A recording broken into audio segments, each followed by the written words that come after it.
Varicose veins కి సరైన చికిత్స కోసం సంప్రదించండి ఎవిస్ హాస్పిటల్. నమస్తే, వెల్కమ్ టు సుమన్ టీవీ. ప్రస్తుతం మనతో పాటు మాడుగుల శివప్రసాద్ గురువు గారు ఉన్నారు. వీరితో ఈ రోజు కొన్ని విషయాన్ని మనం చర్చిద్దాం. గురుగారు నమస్తే అండి. ఆశీర్వచనం తల్లి. గురుగారు, మనకి ఇప్పుడు తెలంగాణలో రేపు 12వ తారీఖు నుంచి సమ్మక్క సారక్క జాతర నిర్వహించడం అనేది జరుగుతుంది. అయితే ఈ జాతర యొక్క విశిష్టత ఏంటి? జాతరకి వెళ్ళినప్పుడు భక్తులు కానీ ఏమేం చెయ్యాలి, దానివల్ల మనకి ఫలితాలు ఏం లభిస్తాయి అనేది మీరు కొంచెం వివరంగా మాకు చెప్పగలరా? శ్రీ మహాగణాధిపతయ నమః. ఐ మహాసరస్వత్యే నమః. శ్రీ లలితాంబికాదేవియే నమః. అమ్మ, సమ్మక్క సారక్క జాతర. జాతర అంటేనే సర్వ ప్రజానీకము ఒక చోట కలయిక. అది అంతా ఒక చోట కలవటం అనేది. ఎప్పుడు కలుస్తాము? మన ఇళ్లలో పెళ్ళిళ్ళు పేరెంటాలు అయితే మన బంధువులు మాత్రమే వస్తారు, కానీ పక్క వీధి వాళ్ళు, ఒకవేళ ఎదురింటి వాళ్ళను పక్కింటి వాళ్ళను పిలిచవచ్చు, కానీ పక్క వీధిలో ఉండేవాళ్ళు ఆ వీధిలో ఉండేవాళ్ళు అయితే రారు కదా, ఎప్పుడు రారు, అలా పిలవరు కూడా. కానీ ఇది లోక కళ్యాణార్థమై జరిగేటువంటిది, అమ్మవార్ల యొక్క జాతర సమ్మక్క సారక్క అని. ప్రతిసారి ఆషాఢ మాసము మామూలుగా ప్రతిసారి ఎప్పుడైనా కూడా 4 సార్లు వస్తాయి ఇవి. అంటే గుప్త నవరాత్రులు అనేటువంటి వాటితో పాటి ఈ సమ్మక్క సారలక్క జాతర అనేటువంటిది తెలంగాణ ప్రాంతంలో చాలా అతి ముఖ్యమైనటువంటి పండుగ. మామూలుగా ముఖ్యమైనటువంటి పండుగ అనడం కంటే అతి ముఖ్యమైనటువంటి పండుగ అని చెప్తాం. ఈ చిన్న పెద్ద, బీదవాడు పేదవాడు ఉన్నవాడు అనేటువంటిది లేకుండా అన్ని రకాల వాళ్ళు అమ్మవారిని పూజించేటువంటి విధానం. ఈ సమ్మక్క సారలక్క అనేటువంటి ఈ జాతరలో పాల్గొన్న ప్రతి వాళ్లకు కష్టాలు ఖచ్చితంగా పోతాయి, అనుకూలం ఏర్పడుతుంది. మనము భక్తితో నమ్మికతో ఏదైతే చేసుకుంటామో ఆ నమ్మకానికి ఒమ్ము కాకుండా భగవంతుడు ఎప్పుడూ కాపాడతాడు, ఎప్పుడైనా కూడా. ఇప్పుడు రాబోయేటువంటిది ఉగాది పండుగ. ఇక కాస్త ఇంకొక 15-20 రోజుల్లో ఉగాది పండుగ అనేది ప్రారంభం అవుతుంది. సరే, ఈ నెల 28 రోజులే కాబట్టి ఫిబ్రవరి ఎండింగ్ లో, మార్చి వచ్చేటప్పటికి మార్చి ఎండింగ్ లో ఉగాది వస్తుంది. ఎందుకు? మాఘం అయిపోయి పాల్గొన మాసం అనేటువంటిది రావాలి. పాల్గొన మాసం అనేటువంటిది జరుగుతుంది. రాబోయే కాలంలో ఏదైనా, ఇప్పుడు వేప చెట్టు ఇవన్నీ కూడా అమ్మవారి స్వరూపం. అందుకనే చూడండి, ఉగాది పండుగ కంటే ముందు 1 నెల ముందు ఈ గాలికాలం, మామూలుగా చలికాలము కాబట్టి పిల్లలకు, చిన్న పిల్లలకు పూర్వమంతా కూడా ఆటలమ్మ అని అమ్మవారు వేయటం అనేటువంటివి ఇలాంటివన్నీ జరిగేది. అలాంటివి ఏవి కూడా ఈ గ్రామ దేవతలే. వీళ్ళు సమ్మక్క సారలక్క అనేటువంటి దేవతలు గ్రామ దేవతలు.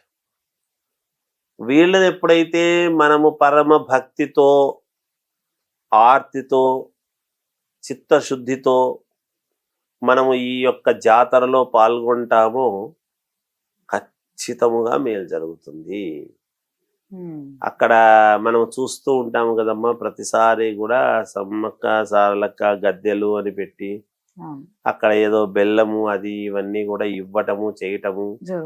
బెల్లం ఎందుకు ఇస్తాము అంటే, ఎప్పుడైనా కూడా దేవుళ్లకు శరీరానికి, ఆరోగ్యానికి చాలా ముఖ్యమైనటువంటి పాత్ర పోషించేటువంటిది బెల్లం. గుడం గణపతికి చాలా ప్రీతికరమైనటువంటిది బెల్లం, గుడం అంటారు దాన్ని. అందుకనే గుడోపహార నివేదనం అని చెప్తుంటాం అర్చక స్వామి. ఏమి లేకపోయినా ఒక బెల్ల పొడక పెట్టి నివేదన పెడితే కూడా చాలా సంతోషిస్తాం. అందుకని ఇక్కడ బెల్లము మామూలుగా మనం ఇవ్వటములో ఏమిటి అంటే తంపు పానకము, అది బెల్లంతో కూడినటువంటి పానకం తయారు చేసి ఇవ్వటం అనేది జరుగుతుంది. శ్రీరామనవమి పండుగ రోజు కూడా ఎండాకాలము తంపు అని ఇది ఇచ్చేటువంటి ఆనవాయితీ ఉంది అందరికీ వచ్చిన వాళ్ళకి. ఇలా చెరుకు రసముతో తయారైనటువంటి బెల్లాన్ని ఎప్పుడైతే మనం ఇస్తామో తప్పకుండా మనకు ఆరోగ్యము, ఐశ్వర్యము, అన్ని రకాల మేలు జరుగుతుంది.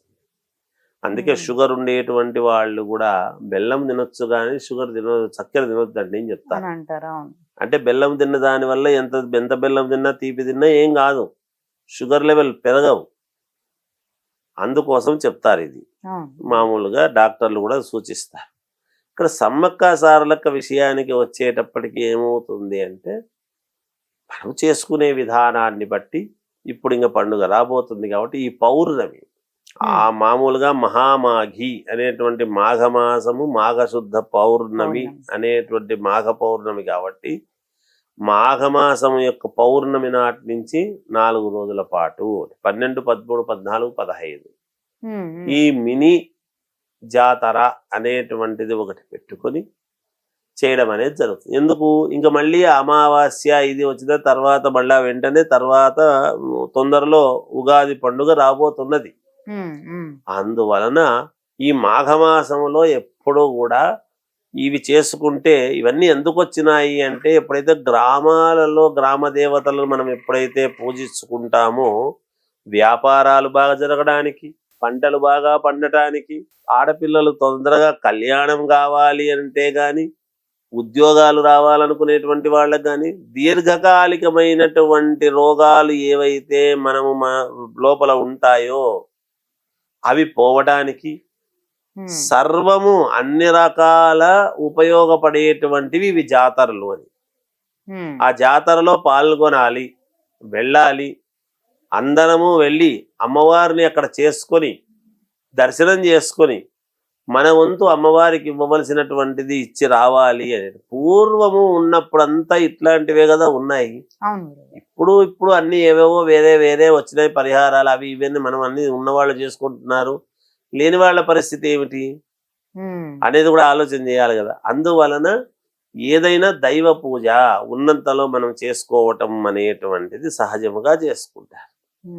అందుకనే జాతర అనేటువంటిది ఉన్నప్పుడు నేను మామూలుగా ఈ బోనము ఇవ్వటము చేయటము అని అంటే కూడా అట్లనే. ఇప్పుడు జాతర అనేది వచ్చింది, సమ్మక్క సారలక్క జాతరకు వెళుతున్నాము అని అంటారు. వెళ్ళి అక్కడ ఇవ్వవలసినటువంటివి అమ్మవారికి ఇవ్వాల్సినటువంటివి ఇచ్చేసి ఇద్దరిని అక్కడ మనం ఆ అమ్మవార్లని ఇద్దరిని కూడా మనం పూజించుకొని పరమ భక్తితో ఎప్పుడైతే సేవిస్తామో తప్పకుండా అన్ని రకాల వాళ్లకు, అన్ని రంగాల వాళ్లకు కూడా మేలు జరగడానికి ఇది. ఎక్కడెక్కడి నుంచో కూడా వస్తారు అనుకుంటాను. ఇప్పుడు తెలంగాణ వేరే ఊర్లకు పోయిన వాళ్ళు కూడా తెలంగాణలో జాతర జరుగుతుంది, మేము వెళ్ళాలి, సమ్మక్క సారలక్క జాతర, ఇది మాత్రం మేము వదులుకోము అని ఎక్కడెక్కడో ఉండేవాళ్ళు కూడా వస్తారు.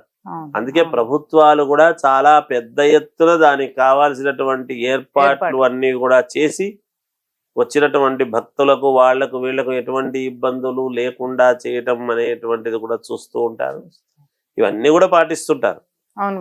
అందుకని సమ్మక్క సారలక్క జాతర అనేటువంటిది చాలా తెలంగాణ ప్రాంతంలో అతి ముఖ్యమైనటువంటి ఇది. యావత్ తెలంగాణ మొత్తము చేసుకుంటారు కదా. ఇప్పుడు వేరే రాష్ట్రాలలో కూడా, ఇతర రాష్ట్రాల్లో కూడా, మన రాష్ట్రాల్లో కూడా మామూలుగా వాళ్లకు గ్రామ దేవతల యొక్క ఇది అవన్నీ చేసుకుంటున్నారు సహజంగా. సరే, ఇక్కడ ప్రాంతీయ తత్వము కాబట్టి ఇక్కడ ఈ ప్రాంతంలో తెలంగాణ భాగంలో ఉండేటువంటి వాళ్ళందరూ కూడా ప్రతి ఊరి వాళ్ళు, ఇక్కడ వేరే దేశంలో ఉండే వాళ్ళు కూడా రావటం చేయటం అన్ని కూడా జరుగుతూ ఉన్నాయి ఈ సమ్మక్క సారలక్క జాతర అంటే. అందువలన అందరూ పాల్గొని వాళ్లకు కావాల్సినటువంటి కోరికలన్నీ కూడా మనము చిత్తశుద్ధితో, ఏకాగ్రతతో, నమ్మికతో ఏదైతే కోరుకుంటామో అవి ఖచ్చితంగా నెరవేరుతాయి. మన కోరికలలో లోపం ఉంటే మనం ఏం చేయలేము. అంతేగాని అలా వెళితే అన్ని కూడా చేసుకోవచ్చు. చాలా యోగవంతమైనటువంటిది. దాన్ని మనం చులకనగా మాట్లాడటం అనేటువంటిది కరెక్ట్ కాదు. సమ్మక్క సారలక్క గురించి అది చాలా తప్పు. దేవతలు దేవతలే, అవును గురుగారు. కాబట్టి దేవతలుగా మనము పూజించాల్సిందే, చేయాల్సిందే. అది తల్లి అలాగే గురుగారు, ధన్యవాదాలు. జయోస్తు.